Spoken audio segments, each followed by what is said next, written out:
Hi everyone, and welcome to the State of the Media. And welcome back to our third session. I hope you're all feeling very refreshed after the break. And to those who have just joined us, going to go through a few housekeeping points before we kick off this session.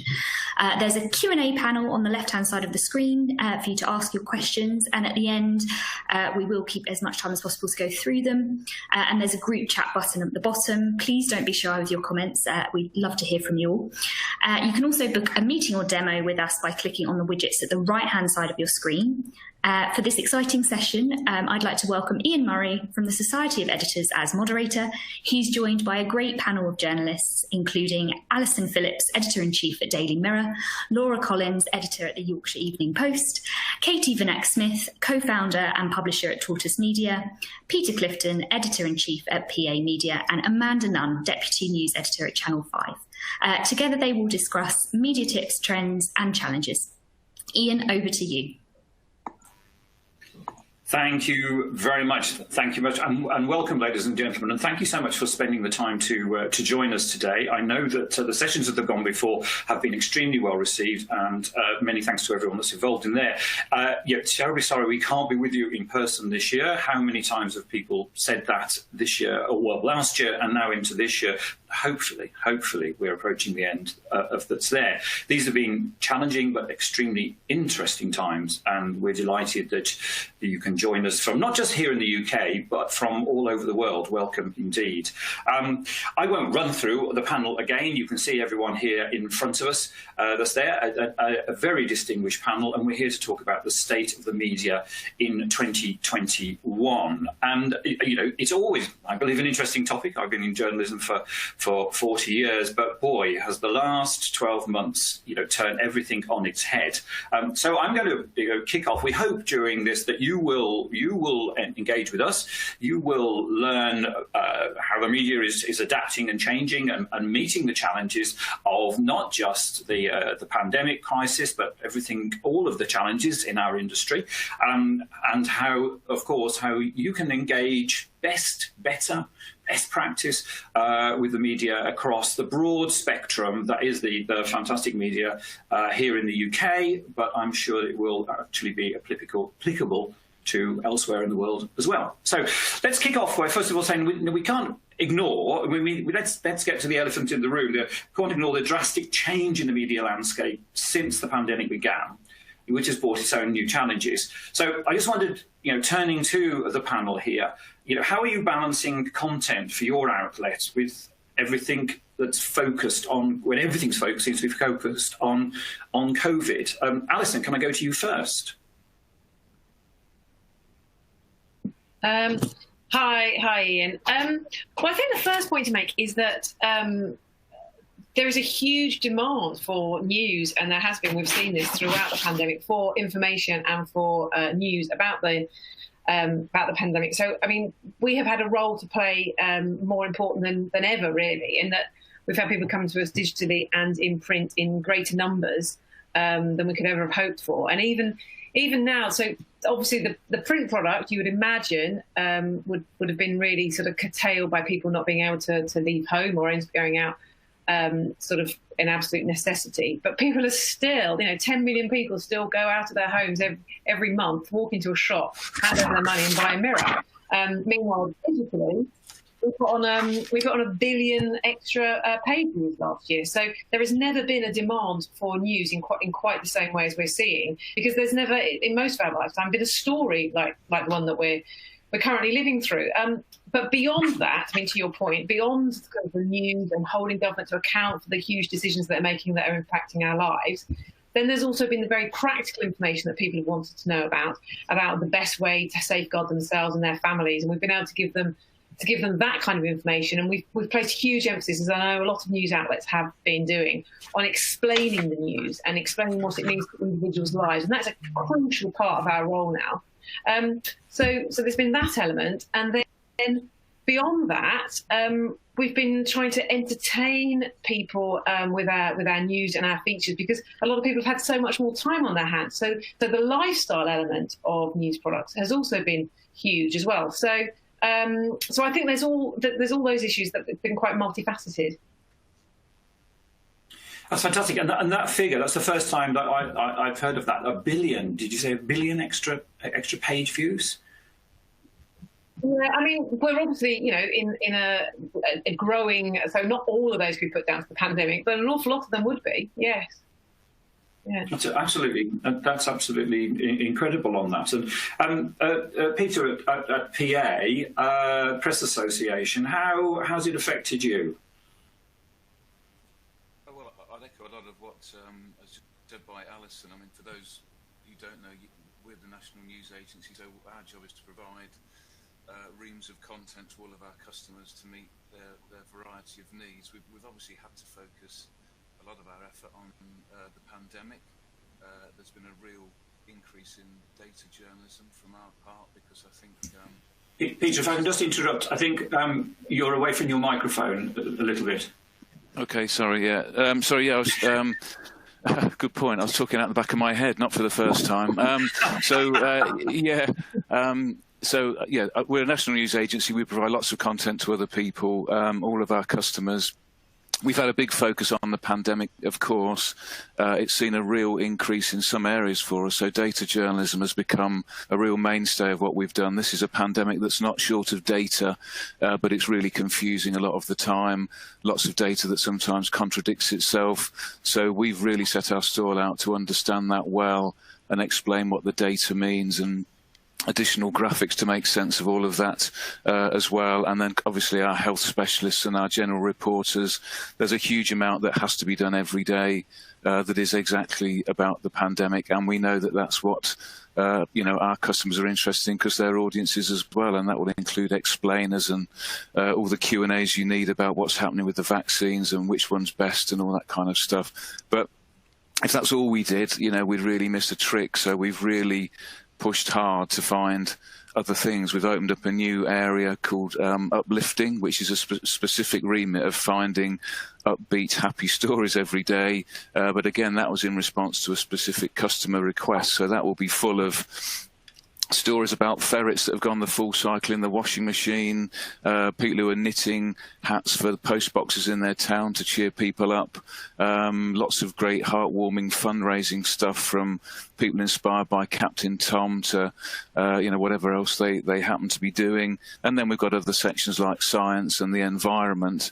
It's a really big year for the environment with the conference in Glasgow at the end of the year. So you can't ignore that, and that would be something we'd be doing a lot on in a normal year, and we need to be reflecting that well during this year as well. And then we've got areas like real life, where we're kind of writing about really weird people, which is always a bit alternative and is away from the virus most often. And a bit to the side, PA also has a team of very clever puzzles people in Bristol who create puzzles, and one of the busiest areas for us over the last year has been increasing the volume of puzzles because our customers want to deliver more puzzles for their readers who are stuck at home. So, we've had to turn the dial up in a number of areas to provide more content and at the same time make sure that we're doing a really good job around what will be the biggest story we probably ever cover. Yes, thank you.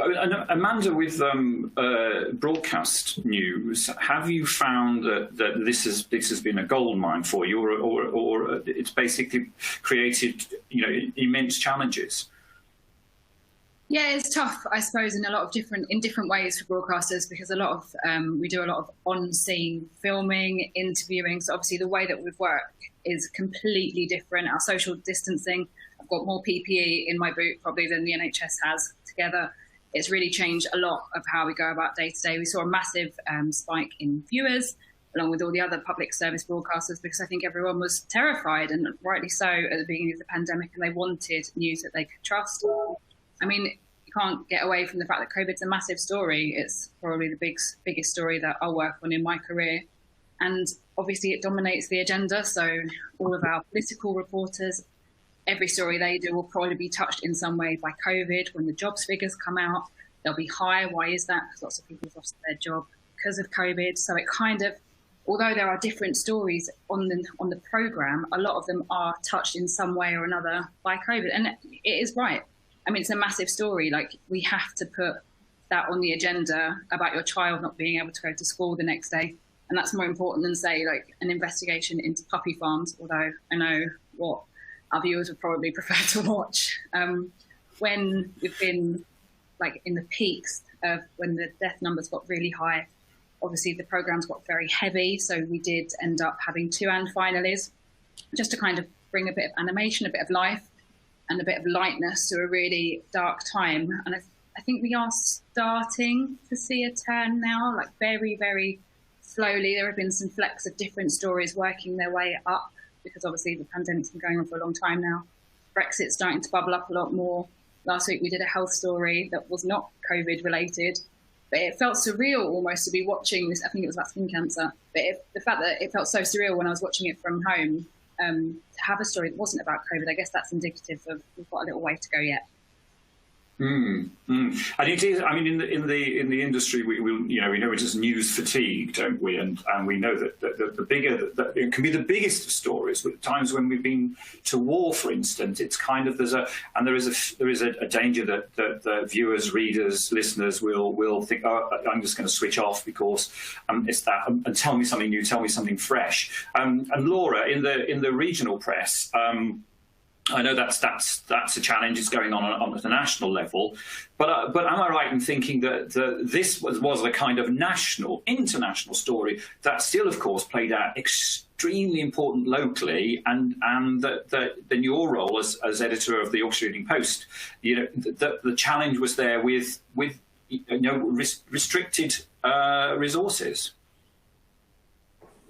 And I think this is where the regional press really came into its own, because local titles are very much the fabric of our communities, and the heart of what we do is all about telling the stories of the communities around us. So what we've been able to do is not only on a local level explain the really big issues and really get down into what this means for you, but on a more granular level we've been able to really look at championing our communities and those people who've made such a difference as part of the national effort. So we've had hundreds of pictures of various health heroes from across Leeds featured in our title. We've thanked teachers.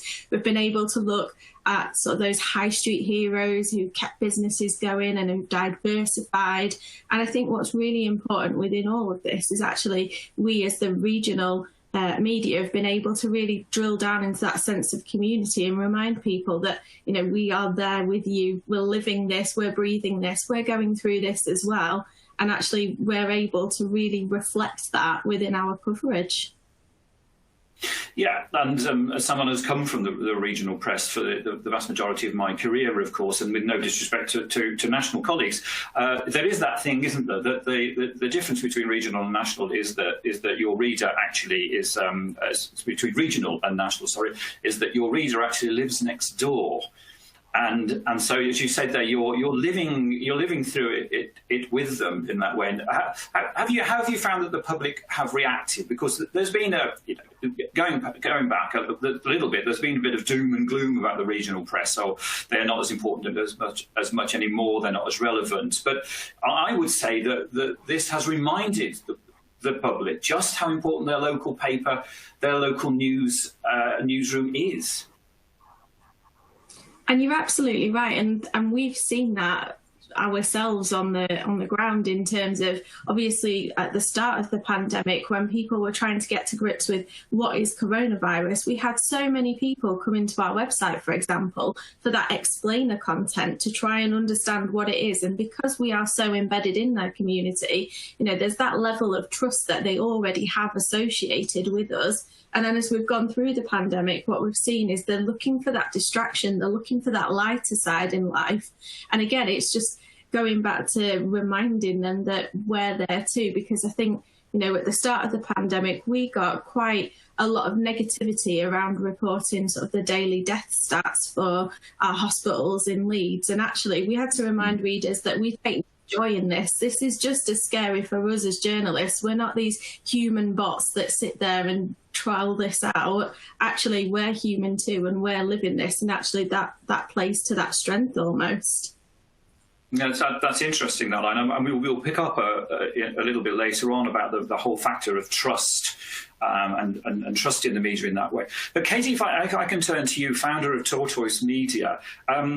How have you found this? Your raison d'etre, and put me right if I'm wrong, is slow news, hence the name Tortoise, and it is what it says, which is basically taking the time to get behind the story. But with something like this, where it's been changing so rapidly, there's been so much flowing. How have you found that has worked for you?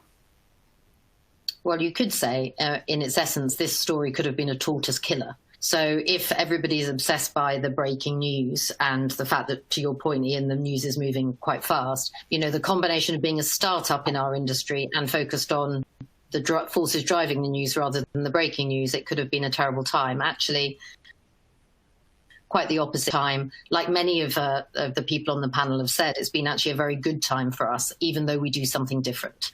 So we are a slow, as you say, newsroom, and we are an open newsroom. And I think, therefore, that we've had to think about how we cover COVID differently. So to pick up on something that Peter said, data's been a really big way of coming into this story differently. I think one of the standout pieces of coverage actually has been the FT's Corona tracker, the excess death tracker that they did. So actually coming at it through data, we have a Corona tracker that drives a lot of our thoughts and data-driven journalism off the back of it. But a sort of news story for us in COVID is 2 weeks after the effect. So the best example I could give you is we only do 50 stories a year. So Matt D'Ancona's coverage of Halloween, as we call it, October 31st, where Boris had that terrible about turn for the November lockdown, our coverage of that was 2 weeks later. So it was a more reflective piece. It allowed us to go and talk to sources. So we come at it differently. So we're a complement to the breaking news and the other elements that are happening. But I think the thing I would say, though, to your point about the balance of content, is that because we're built with and for our members in a membership model, we listen a lot to what our members are interested in. And only 1 in 4 of our stories at the moment is COVID. So if I think about a sort of a run of our stories in a month, it's only about 25% of our output is actually talking about COVID. And actually, we're seeing a big uptick in membership and membership numbers. So I think there is, like many people are saying, a balance in the coverage. But for us, we do come to it, but we just come to it in a more reflective, data-driven, 2 weeks is a fast turnaround story. That's very interesting. Yes, 2 weeks is a fast turnaround story. That's a fantastic line to hold on to. Just before we leave the challenges in this, the physical challenges, and this is actually picking up on a question we've got here from Victoria Speed, who asks, in the age of home working, do you miss the buzz of the newsroom, or was working remotely becoming more popular with your teams even before the pandemic? And how have you found collaborating together with your teams during these periods of lockdown? And before we left this, I was going to ask a couple of you, sort of like the actual physical challenges that have come about of finding the news and being out there, and teams actually having to work from home. And I remember the reading, and we carried it on one of the story on the Society of Editors News Bulletin on one of the days, the fact of a description of how, and this was a radio news reporter, had to set up a studio by basically wrapping herself in her duvet in a cupboard, in a wardrobe at home, to try and get that silence to enable to do it. And I wondered, Alison, if I could just come to you, if that's okay. How's that physically worked, and has it meant empty newsrooms, and has that creating challenges in itself? Well, first off, I am desperately missing the newsroom. I miss it every day. As you can see, I'm here sort of in my spare room. I'm very, very fortunate in that I've got a spare room. We've got a lot of young reporters, and older reporters who they might be working in a child's bedroom, they're working on their kitchen table, they're in a house share with lots of other people. It has been incredibly difficult.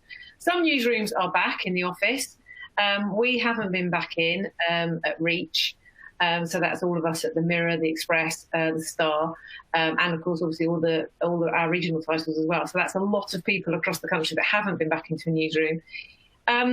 It amazes me every day that we have actually still managed to create websites, and we have created newspapers, despite all being sort of thrown to the four winds. I mean, when I last left the office that day in March, I was one of the last people out that night, and I turned around and took a photograph. And I thought, oh, we're back in May. And of course, now it looks like it'll have been sort of way over a year before we get back. And I think it's incredible that we've actually managed to do that. We get through the nuts and bolts of producing the content that we do and actually to a very high standard. But I think what's difficult is in the longer term, the creativity and the conversations that you have that lead to the bigger ideas, and also the relationships that you have with people, which are absolutely essential in journalism in the longer term. And also for younger people coming through, most young people coming through, they learn by seeing and watching how other journalists do their jobs. And that's how you become a better journalist. And I think that's going to be very difficult. And I think, and the other thing that a point that's possibly quite undervalued, but is actually hugely important, is the fun. There is something about being a journalist that is a real laugh. It's great fun. And it's not as much fun when you're in a room on your own. And I think the kind of people that are attracted to journalism certainly need to be fun. They need to be sharp. They need to be people that like people. And I think sort of keeping them in isolation is not great. I mean, last June time, I think it was, we, alongside The Guardian, broke the story of Dominic Cummings breaking lockdown, which at that point, as you can remember, was a massive story. And it was on a Friday evening, and there was me sat here, right here. There was our head of news sat with his kids' bunk beds behind him, and our night editor was in his flat, and we were all sort of just trying to deal with it. We're thinking, this is not how it plays out in the movies, that we're all sat like this. And my husband came in from work, and I could hear him downstairs because he was going out to it at one point. And I heard my son say to him, I don't know what's going on with Mum, but she's like fist pumping up and down the top of the stairs. So because it was that excitement and that adrenaline that you get with a great story, it's just not the same when you're all operating all over the place. But so yes, we definitely want to get back into the newsroom, because journalism is about people. And people need people, and society needs people to interact. And it might well be that the future is different, but we need to get back to being the people. Yeah, I can imagine. Yes, I'm just thinking how Tom Hanks would act it out if the film was made of the Dominic Cummings story being broken. Sat there in front of his children's bunk beds. It's hardly like the Pope or whatever it is. I wondered, thanks Alison, I wondered, Amanda, has it created real challenges, extra challenges? Of course it has, apologies. Of course it's created extra challenges in broadcast. And how have your teams coped out there? Of course, one presumes they've had to come back to the studio. So when it started, we set up a studio in Sian Williams, our presenter, in her spare room. So we had engineers go in, we had a whole set built. She basically manages to produce about 4 people's jobs. She is incredibly hardworking and determined, I would say, of Sian. I think other presenters would have just been like, no, sod it. I think for the reporters, if I'm being honest, they prefer the new way of working, because we don't have to come to the office in the morning for the morning meeting, and we can log in while we're eating our breakfast at home. In the old world, we would go into the office, listen to the morning meeting, and then get scattered all around the country. So in some ways, it's actually been really beneficial for us. I would completely agree with Alison about the collaboration, though, and I think that's something that's really suffered, because we just you don't have like the same, because you're not with each other all the time. You're not bouncing ideas off each other. And like even when we're on the road, so there were 4 of us down in Maidstone on Tuesday, and we can't sit in each other's cars. We have to wear masks all the time. We have to maintain social distancing all the time. And they are so worried about us getting it, because you could take probably about, I reckon if 12 people were off, like a specific 12 technical people, if they all got infected and had to be off, we wouldn't be able to make it on air, because they are so specialist, some of those roles, like the director, the sound engineer, all of those people that manage to get us on and off air. Yeah, it would be a disaster if they were all taken out. So we do have some people in the office, but not many. Yes, I can imagine. I think the Americans refer to it as that water cooler moment, isn't it? And that's why when I was editing newspapers, I wanted to hear that buzz in the news. I wanted to hear people hear some talking. I wanted them to come in and say what they'd all been watching on television the night beforehand, or what's been happening, because you're picking up those trends and hearing things going on, and that's where news comes from. I can just imagine that. I want to move on to a subject which has been briefly mentioned mentioned, which is trust in the media. Now, this is a conversation that we've been having for a few years before COVID came along. Of course, we've had this trust in the media. We've seen from the United States, the former president who labelled the mainstream media the lamestream media, and you can't trust it. And we've had big discussions going on in this country as well. I'd like to ask the panel whether they think that a perceived lack of trust in some areas of the media has caused any problems, and whether or not they think that actually the way that the coverage in the mainstream media, with yourselves in particular, over the pandemic, over the last year, whether that has helped to underscore just how trustworthy the media is. And I'll just pick up on one question here from Rob Phillipson-Stowe, who said, would it be fair to say that the media has been sensationalising much of what has been going on to remain relevant and in business? To the point there, Rob. Thank you very much. Laura, how have you found that at a local level with trust?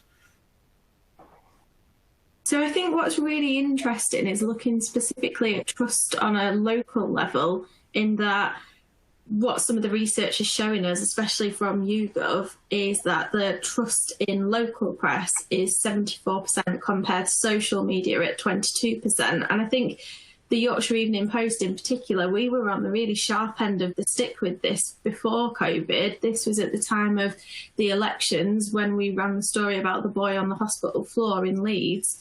And it was a really concerning time, because never before have I seen our industry, our journalists and journalism as a whole come under such fierce criticism and such fierce onslaught. And it felt like it was a real turning moment almost for us in the regional media to stand up and take that step back and defend ourselves. And actually, I think what we're seeing now as the months draw on is that journalism and journalists, we're almost defending our trade like never before. I think, with social media, there's so many positives that can play out. It can do so much good. But if I'm being honest, sometimes it can be a real cesspit, and sometimes it just takes that negativity to start seeping through. And then people do quite rightly question you to say, well, where's this story come from? Have you checked it out? What's the veracity of it? And I think because there are so many outlets where people can get news from, it's really tough then to almost discern the truth from the lies. But I think, for us as an industry, it's almost been that moment where we remind people that honesty, integrity and trust are really at the heart of everything that we do. Because my paper, for example, we've been around since 1890. We've been there fighting for the city. We've been reporting on the city. We're invested in the city. And the last thing we're going to do is to do something that's really going to disrupt that. Thanks, and of course it's true to say that trust, accuracy, and balance, and bringing the news in a fashion which basically underscores the reliability of the news that's provided is important to all the mainstream media. But Katie, can I be bold enough to say that that's the raison d'être, one of the raison d'etres of Slow News, of Tortoise, and that has this underscored your thinking on this? I think we forget that trust has to be earned. It isn't a given. And I think as an institution and in our industry, we were one of the trusted pillars of democracy. And it was sort of a given that you trusted your media sources. And I think over the last 15, 20 years, that relationship with trust and the media, very much like other institutions, the police and the government and others, has actually been in decline. And it's been in decline because I think, the sort of contract with consumers has sort of changed.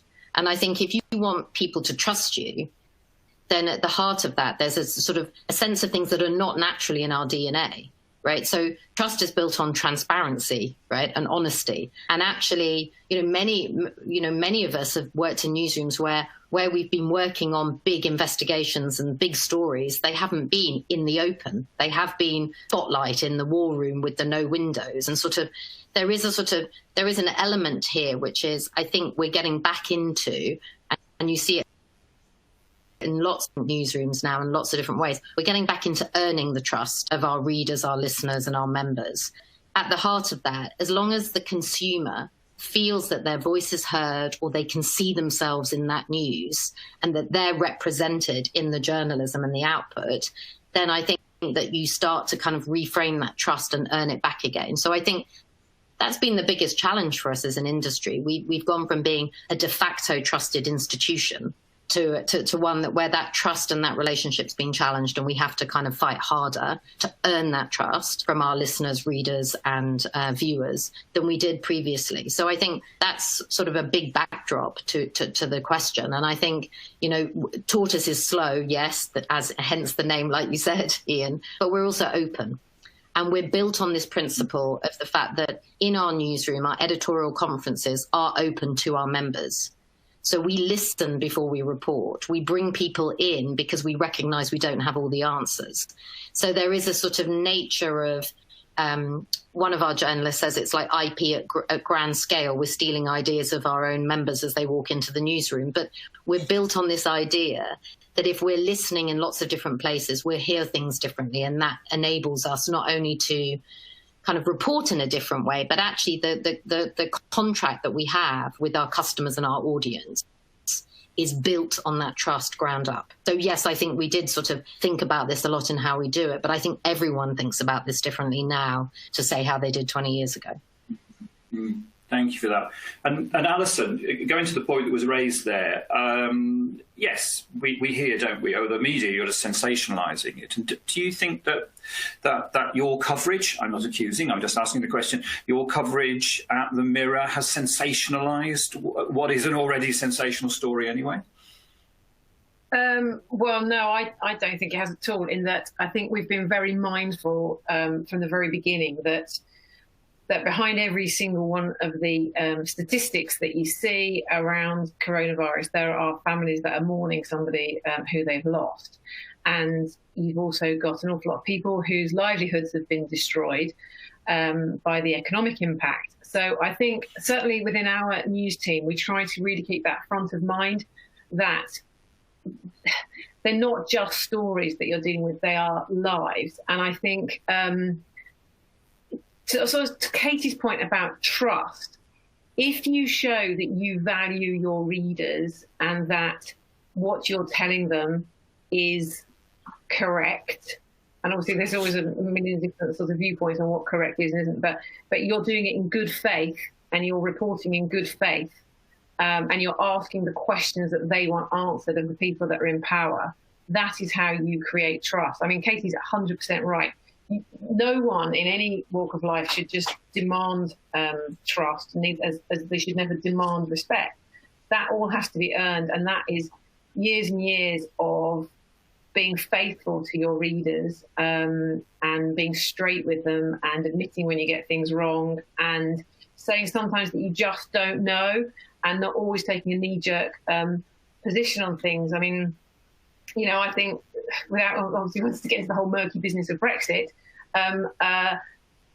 we were kind of quite straight with our readers that our position was sort of, we understood why lots of people wanted to vote to leave, and we felt on balance it was probably better for their livelihoods and for their jobs to remain, but we were never beating them over with a big stick on that, because we felt we had to come out the other side of it having in good faith said what we felt. And I think that's that part of building trust and being responsive about your reporting, and remembering that you're writing about your readers and they're reading about themselves and their lives. It's much more interwoven than a kind of a us and them situation. Mm-hmm. Amanda, can I put to you a point, or it's a point actually. There was a question in it from Neville Hobson on the question line here, allied to this, which says, on trust in the media, the 2021 Edelman Trust Barometer shows globally 59% of people surveyed say journalists and reporters are purposely trying to mislead people by saying things they know are false or gross exaggerations. The belief then is media is not to be trusted. What do you say to that? Would you? I hope you will vehemently disagree with that. I'm sure you will. But do you think that we are, in the UK media, are tarnished by other media elsewhere who perhaps are not as scrupulous as we are when it comes to trying to balance and get the facts right and present this in a non-sensational way? Yeah, thank you for that question. I think when it comes to rules, I think it always comes down to, we always try and be honest in the job that we do. We always encourage feedback, and it's all about the integrity of the people that are doing it rather than like any rules that are in place. It's all about the culture of a newsroom, constantly encouraging feedback, admitting it if you've got something wrong. I think a lot of the trends in British media do come across from the US. I think they do have a very sensational media in a way that we don't, but we might do, given what's happening with GB News coming up. I think that American news is a lot more opinionated in a way that ours isn't yet. But I think, yeah, I mean, in the last, 5 years, I've been attacked more on the road by people, and I'm talking physically attacked. I think that there is a lot of mistrust in the media, and it comes from like lots of different places. I mean, there was phone hacking, there was everything that happened with Millie Dowler. There have been, I say this as someone that used to work in print, and when I was working in print, there was a lot more clickbait around because we were all trying to work out how we sustained ourselves in a way that is not necessarily the same in broadcast. And I completely agree with Alison, like trust has to be earned. And I think continually addressing when fake news comes up and admitting like there have been points in the past where perhaps we haven't been completely right in the way that we're doing things because the business model changed so much. But I guess I've seen it a lot more at Channel 5. There are, I don't have to tell you about what goes around in the WhatsApp groups. There's a lot of fake news around. I remember one of the things at the beginning of the pandemic was if you can hold your breath for 10 seconds, it means that you don't have an underlying health condition, so you won't die from COVID. So one of the things that we did was on our 6:30 programme, we took a lot of these things that people were being told, got an expert who looked like our audience and went through and explained why these weren't correct. And I think it's really easy. I think there's been, in some ways, people are a little bit patronising, I think, when it comes to like the anti-vaxxers in a lot of ways, because those concerns come from somewhere. I mean, yes, this vaccine was created very quickly. There's a reason behind that, but I understand why people would be suspicious of it because it was created so quickly. So I think it's more about listening to what people are saying and addressing them. Thanks for that. And before we leave this point about trust, Pete, if I can put to you a question here from Juliet Maxim. So if social media is so untrustworthy, why do so many journalists take stories from social media without always checking later, always checking them out? I had a journalist this week, she says, who defended the story saying it was on a Facebook group with 3,000 members. That's not a good test for accuracy. Do you recognise that description of how the PA you gather news, Pete? No. But clearly we have a social media team that we wouldn't have had, I don't know, when I started back at PA 6 years ago. We've now got a team of 6 people in the social media team. They sit next to the news desk when we're allowed to be sitting together, and they're an integral part of our news gathering process, but they also conform to every rule that PA has, that we don't send anything out unless we've verified it. So their role is to certainly identify interesting case studies, breaking news on occasions, interesting leads on a story, but that's only the start of it. And if anybody then just goes with something that's just being said, they're going to hang themselves out to dry. And certainly as an agency that's been going for 152 years, when I started it, you can't throw away the trust that you've earned over that length of time by taking flyers like that. So everything we do whether there are different sources of that information now than before, it all has to go through our filter of being verified until we're as happy as we can be that it is accurate and ready to be shared with our customers. So, it's a fantastic new arm to our news gathering, but it certainly doesn't mean that we take the risk described. And if anybody is doing that, then they deserve all the trouble that they get in due course. I'd like to move us on now a little bit, but obviously with that as a ground base of what we've been discussing, and we're getting a numbers of questions here, and not surprising, and we were going to tackle it anyway, asking, right, this is a new world, we're moving forward with lots of things, with all these challenges, so how should PRs engage with the media, with your teams, with journalists, to actually assist and help and get the message across and not take up time unnecessarily? But what tips, advice would you give to have, a meaningful relationship between someone who believes that they've got a good story for you, and what's the best approach to actually take that? Katie, can I ask you that first with Tortoise? Are you interested in hearing from PR? Yeah, I mean, well, it's a bigger question around comms, really. And I suppose, I think coming out of COVID, right, all of the things that we had going into COVID have just been accelerated in the industry and in how we think about stories. So, I mean, maybe I would say this, but I would say for comms and PR specialists, I think now's the time to be slightly more tortoise yourselves. So don't chase the quick wins, right? It's sort of, stick with the campaigns and build over time, because I think this social media, we've all defaulted to social media as like the easy earned channel.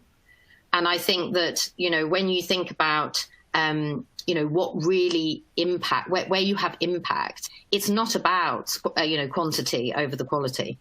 So I think it's not about a popularity contest at the end of the day. I know often the last 20 years has all been about eyeballs, clicks, likes, more. And actually, if you're really trying to have an impact with your stories and an impact with the things that you want to get across in your campaigns, I think it's about not necessarily wanting to be popular all the time and kind of engaging with your core audiences in quantity, in quality rather than quantity.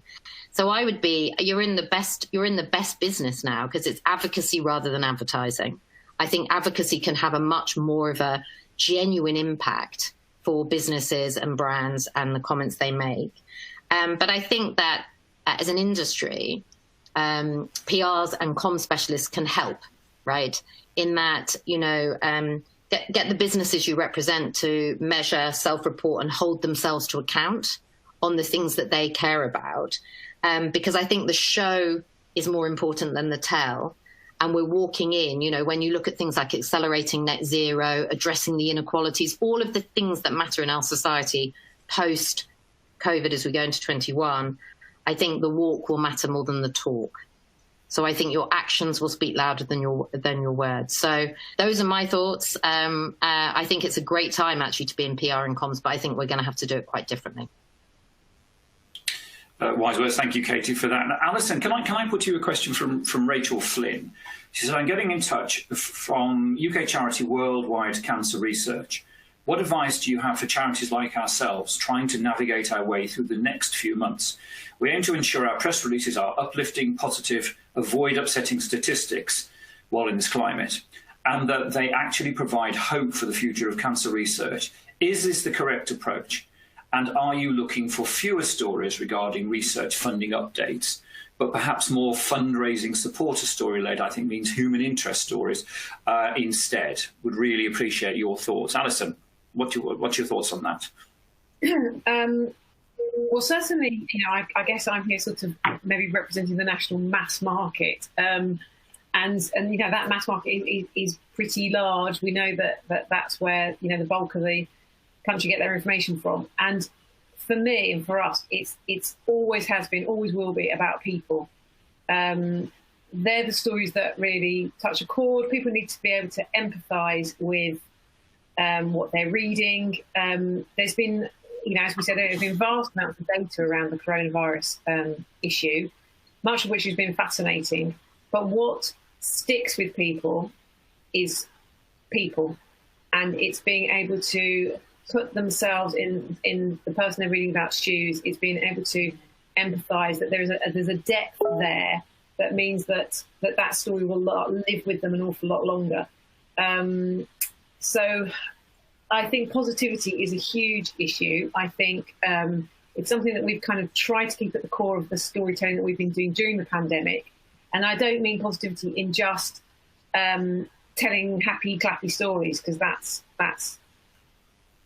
not possible most of the time at the moment. But what it is, it's taking whatever issue it is you're dealing with and ensuring that you are telling it in such a way that people can find some positivity within it, even if it means that they just understand an issue better than they had done previously. That enables them to reach some point of positivity. If there's something that feels kind of quite overwhelming, if it can be broken down into sections that people think, yes, I can see a way through this, I understand this, I can see there's possibilities, that gives positivity. So I think when we talk about positivity, and particularly in the work that you're doing around cancer research, that doesn't just mean happy stories, although I think people want that positivity to cling on to. It means taking the most complex and the most painful bits of that story and telling them in such a way that people they don't find it overwhelming and they don't find it too bewildering, but they feel it is something that by taking action, they could impact. Because people feeling that a topic is so big or so overwhelming that they can't personally impact it is, I think, what creates the negativity. It sounds a little bit airy-fairy, but I think that's how you have to kind of try and break it down.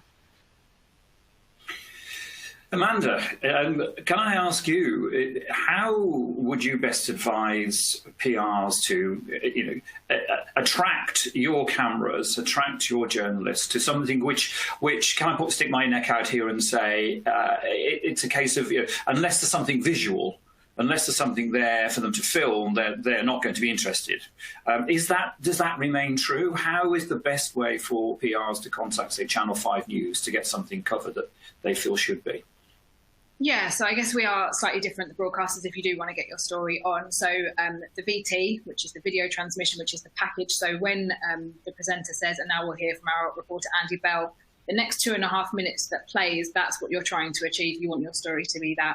So if you think of 2.5 minutes, we change shot every 3 to 4 seconds. If you think of a shot as a photograph, then you're kind of getting an idea of how photogenic something needs to be.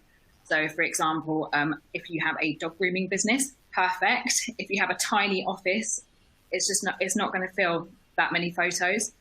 So I think the best way to go about getting your story on at Channel 5, I think you just have to accept that you cannot send a blanket email to everyone and hope that it somehow gets on the TV. I think you need to call the news desk, find out who's in charge of planning, email them saying like you're new or whatever it is, or you're trying to build like new contacts at that particular channel. I'm wondering if you've got like a quiet 10 minutes like during their week to have a little chat, introduce yourself. Then when you're talking to them, work out the structure of that news outlet. So who does what? So usually the people that do, so at Channel 5, for example, we've got a head of planning. Then we have a junior person who will be setting up the stories for the next day. Then another person who sets up the stories for that week. And then another person who looks at stories further ahead. And it's those three that you need to be targeting. So if you want your story on for the next day, then pitching it on the day that you want it to come out is not going to happen. Like we are not going to suddenly magically get to you wherever it is that you are at 3 o'clock, film for an hour and manage to get it on the news at 5 o'clock. And the thing that I find most frustrating is when like someone will send you a great story and it'll be 2:30 in the afternoon. We're on at 5 o'clock. And they're like, can you get this on? No. Like if you had contacted me like 26 hours earlier, like we would have been there. And that is what I think people don't understand the flow of how we work. We are massively technologically dependent. If we decide to cover your story, there'll be a reporter, sometimes a producer, a camera person. It's a huge undertaking when we do stories, but it's not a case of we don't want your story on, because we churn through case studies like you would not believe, and experts. I mean, we have them on continually. So I guess you just have to work out the flow of that particular newsroom and the timing. And if you pitch and they say no, take it graciously. Like I have stories that I have worked on for months that don't get on because a bloody volcano has gone off somewhere. Like, it is not personal. It happens to all of us, and it's devastating for us too. I think the best way to make sure that whatever it is that you're trying to get on makes it is by having a good case study. Know where your case study lives. Make sure your case study knows that it's a TV interview. Like, I cannot believe that I have to say this, but there have been times when we've turned up and they've been like, oh, I don't want people to know who I am. Like, just make sure that everyone knows what it is that we're doing. And if you have experts, like, we need experts continually, we get through loads of them. Where does your expert live? Do they have Zoom? Are they happy for people to come round? How much notice do they need? And like, so there's someone who I won't name, but he's really good at it. And she just called me up and said, I've got these 3 people. This is where they live. This is what they can talk about. These are their mobile numbers. If you ever need them, text them. And I do, because it will be like, all of a sudden, if I'm news editing, and I'll be like, oh, bugger, like, I really need someone very, very quickly. I've already got their numbers in my phone. So just be a little bit sneaky about it, I guess. And I suppose the other thing is, if it is your first TV interview, I get that it's intimidating. The cameras are massive, the lights are horrible. Sometimes the reporters aren't, like, in the best of moods, depending on how far they've just had to drive to see you. Just tell them, like, look, it's my first TV interview. And before you go on, like, just practice. Like, you only ever ask the same bloody 3 questions anyway. What's your reaction? How do you feel? What happens next?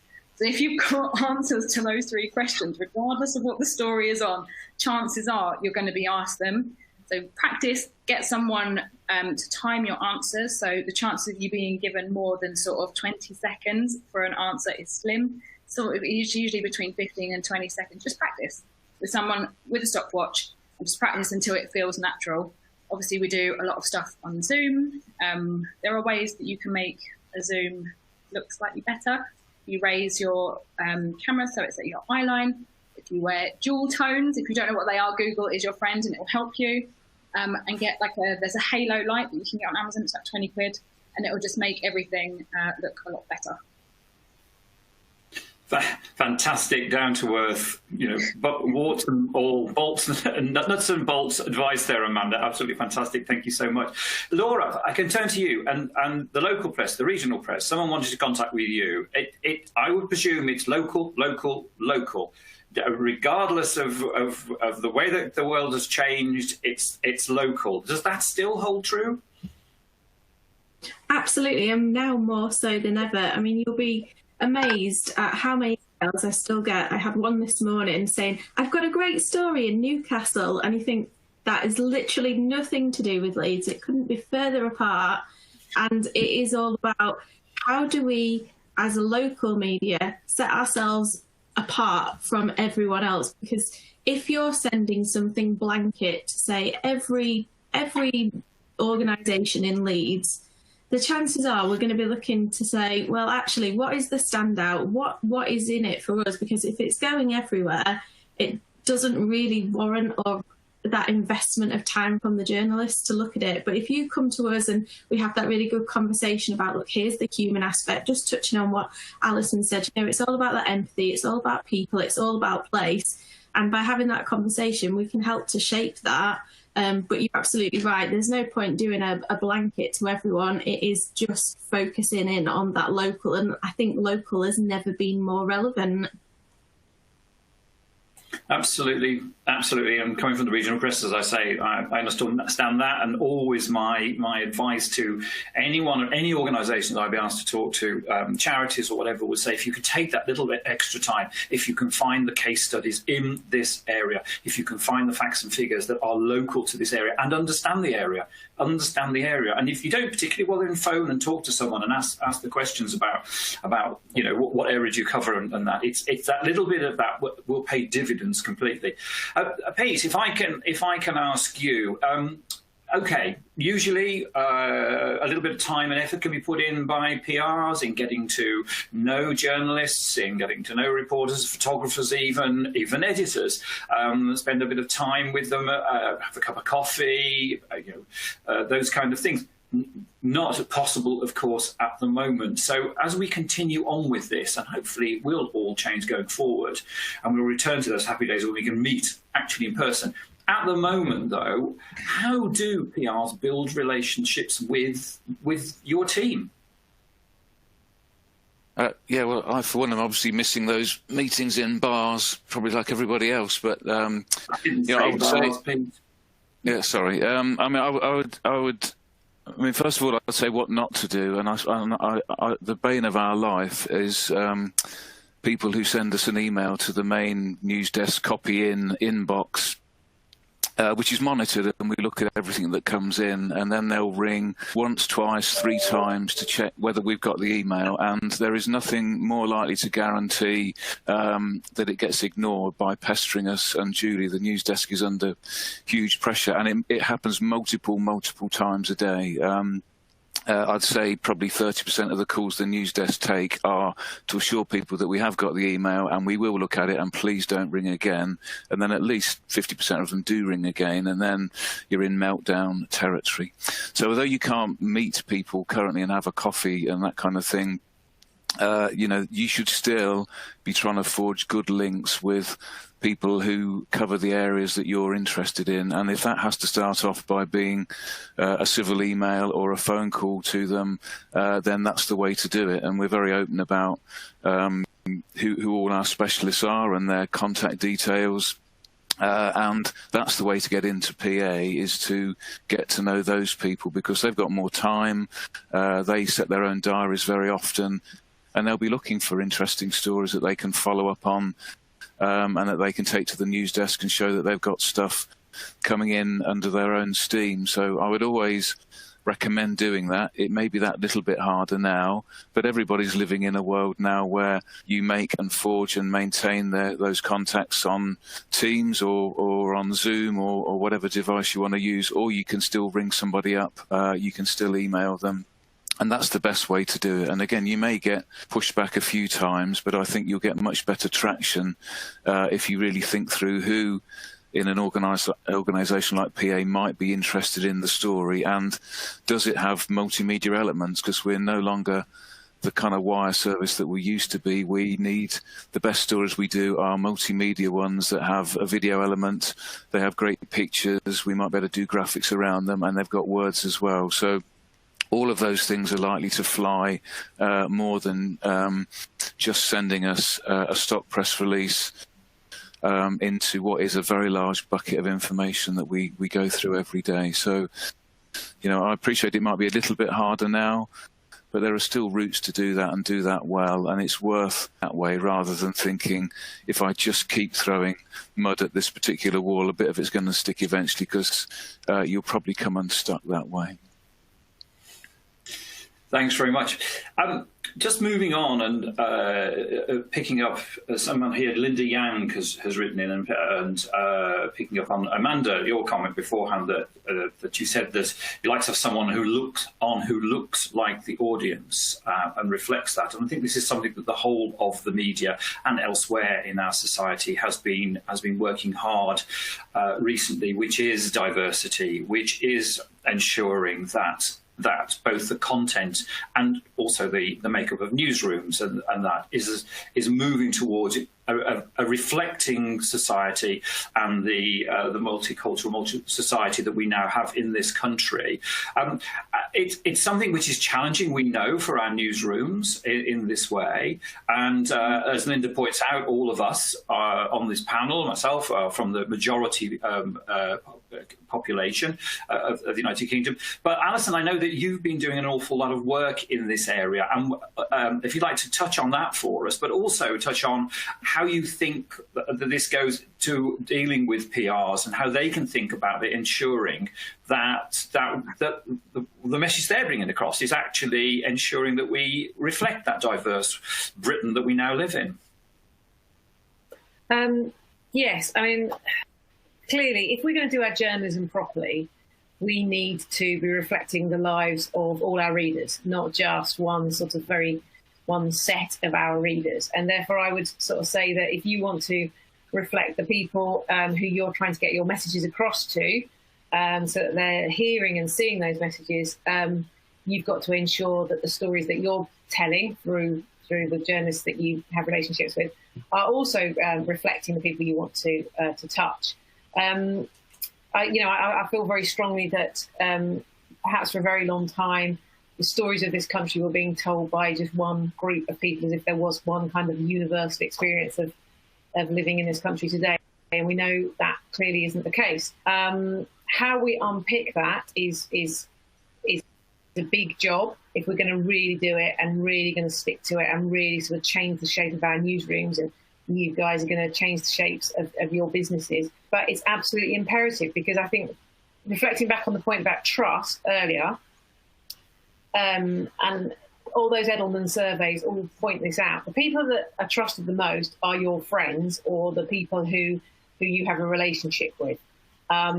Therefore, we have to have newsrooms, we have to have storytellers in those newsrooms who look like our readers, who've had life experiences like our readers, and therefore we need to have that mix of people. So it's about doing, first and foremost, it's about doing journalism properly. You've got to be able to reflect those lives, and therefore, as a result, we're looking at our recruitment, we're looking at our retention, we're looking at our promotion.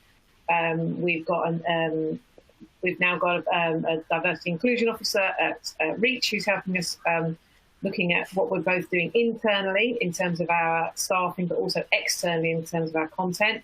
On the Mirror, we've created like a diversity champion sort of group. We've also got an editorial advisory body, so where we feel that there are areas that we're underrepresented in our newsroom, we've got people that if we're working on a particular story, we can ring them up. I can ring them up and say, what do you think about this? You know, we're not being able to do our journalism by external people, but we are listening and we're talking to people, because we've got to be mindful of different people's life experiences, and we've got to be representing those life experiences to do our jobs properly. So there's lots and lots of work to be done in every newsroom, because if in an industry we want to have the trust of the people, we have got to show that we really understand those people's lives and we live those people's lives. So that is imperative. Katie, how are Tortoise tackling the diversity issue, and in particular with your content with Slow News? So I agree with everything Alison was just saying there, but I think that the key thing for us is that we don't have any legacy. So the sort of easier position that Tortoise finds itself in is that we're only 2 years old, and for us to sort of come at this very big, challenge, and for many of the existing media companies is that, it takes a long time to change, right? And actually for us, building from the ground up, this has just been part of how we built Tortoise. So, we're 50-50 male-female. We're okay on ethnic diversity. We're not where we want to be. We're at about 14% across Team Tortoise. We'd like to be at 20% in terms of the team itself. Because I think what happens is, and we're just starting to measure and report on disability as well. So you can't, first of all, you have to measure and report on it. Secondly, you have to set yourself goals on it. But the most important point in how we set up Tortoise is that ultimately it's about, if you want to build an audience that is different and reflects the society you're in, your journalists and your team have to reflect that society as well. So for us, we set out to build a different type of media business, a different type of newsroom. We've got a way to go, as I said, on our ethnicity. We want to be 20% of all Tortoise voices, and that's within our team, but also in terms of those invited guests that we have, our think-ins, the journalists that we commission, making sure we measure all of those, which we do, so that we're constantly front and center on this. But then it flows through into our membership base. So our membership is 51% female, 49% male. We skew younger. We're 52% under 40. We have a higher proportion of ethnic diversity in our member base. We've got, so you have to address this issue, because I think, for us to do our job, we have to be reflective of the communities and the societies in which we operate. So it's critical, right? It's business critical. When I joined the Times in the mid-90s, the newsroom was 70% male, 30% female, and the readership was 68% male and 32% female. And now the readership of the Times is actually slightly skewed female, and the newsroom of the Times is 50-50 slightly, I think there may be slightly more female journalists in the younger sort of ranks coming through, but it affects everything. So it's an absolutely business critical thing for everyone, not just our industry. And if we want to regain that trust, go back to that point, if we want to represent the communities in which we serve, they need to see that in us and in our journalism. Laura, I can say that you're at the sharpest of the sharp end. Everyone here is at the sharp end, in that, as I said beforehand, your reader lives next door. Local daily newspaper, Yorkshire Evening Post, very successful. It must be uppermost in your mind that you need to reflect that community that's right there. How do you tackle this? And I think a lot of this kind of touches on what people have said before, but really I think at the heart of this, it's that engagement, and it's having that two-way street and that two-way dialogue between us as a title, our readers and our community. And I think it's having that confidence as well to be able to reach out to people to say, look, if we're tackling a specific issue, rather than us giving our opinion on it, actually it's best coming from you to help shape our journalism. And actually I think that's something that we're really starting to see shifting, is rather than almost taking that authoritative line, it's them working with groups, working with individuals in those communities who do trust us, to then work together to be able to tell and reflect their stories as well. So I think that's something that we're increasingly moving towards. And obviously it is very tough during this time when we can't meet up with people, but I think it's using our readership, it's using those communities, it's using those links to almost build up this engaging way of storytelling now, rather than it just being from the top down, which I think is helping to then thus hold that mirror up that's really reflective of society.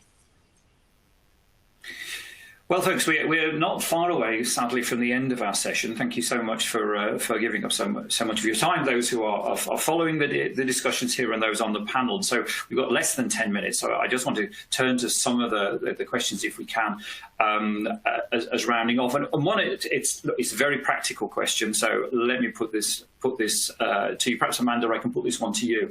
Laura Wilson says, as a PR, when pitching a story, what is likely to be the most successful? Email, phone, short and to the point, or giving a lot of detail? This is the big debate in the industry, and PRs are getting called out a lot for getting it wrong. I can just imagine that. So, Amanda, do you and your team prefer an email, a phone call, a lot of information to kick off with, or just a very short synopsis? I guess the same way a blanket email doesn't work, a blanket answer isn't really going to work either. For me, I do a lot of work on the road.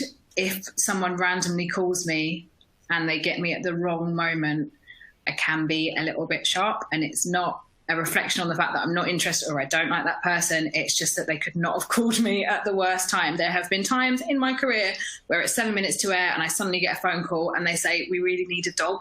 And I will be running around a field in Eastbourne, this happened, looking for a dog, and I've got a PR trying to talk to me about something, and it's like, literally, I've got 7 seconds to find a dog. I'm not really that interested in your story about architecture. So I think it's more working out like how an individual person wants to be approached. For me, it would always be, if you're new in the job, send me an email, be like, I do this, this, and this. Are you interested in any of those? When's a good time to have a chat? And then like, I'll always be up for it, because who is ever going to say no if you've got stories? Obviously, we all want them. And then we'll arrange a time. And then if like that chat goes well, like just be normal, like just have a chat, work out what it is that you're interested in. If you pitch a crap story and I tell you it's a crap story, like don't try and convince me.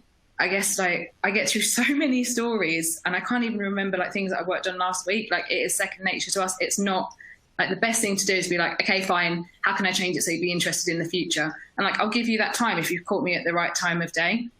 So I guess it's more about building those connections. And then like, don't forget, like the relationships go both ways. So I've got contacts that when I started on a local paper many, many, many years ago that I still use, because they're kind of not like friends, but like I just know them. And I'll be like, have you got like a family that's got 3 children that homeschool that used to be in foster care? And they'll be like, yeah, sure. Just because we know each other, we've known each other for such a long time. And also, like, if you do have that relationship, then when they do, like, they just WhatsApp me and it's like, are you busy?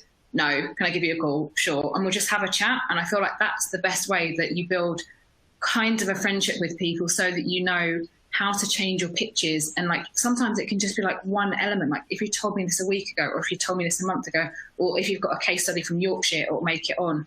Do you know what I mean? There's small tweaks a lot of the time.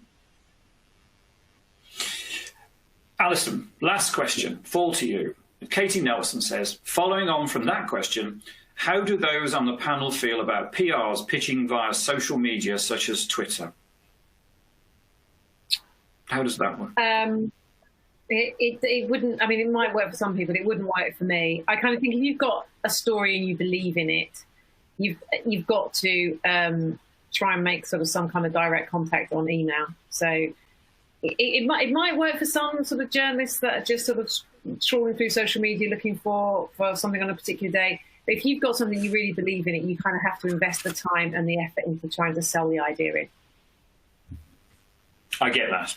I get that. And Pete, are you interested in pitches on social media, or on Twitter, or Instagram, or Snapchat?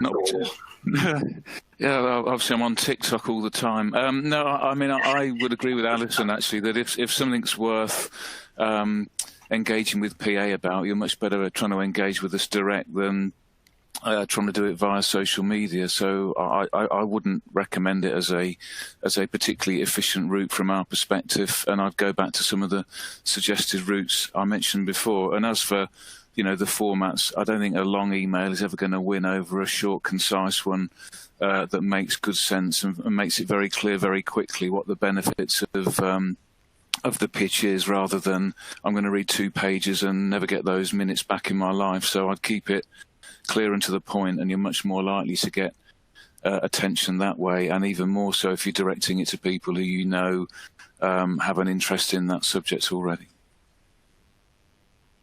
Katie, I'm surmising that a short tweet to Tortoise is not going to cut it. No, we're not fond of the hairs. I'd say for PRs in Tortoise, involve us at inception and planning. We're a slow news outlet. We're not a breaking news outlet. So we're not really interested in a press release. We're very unlikely to cover a press release.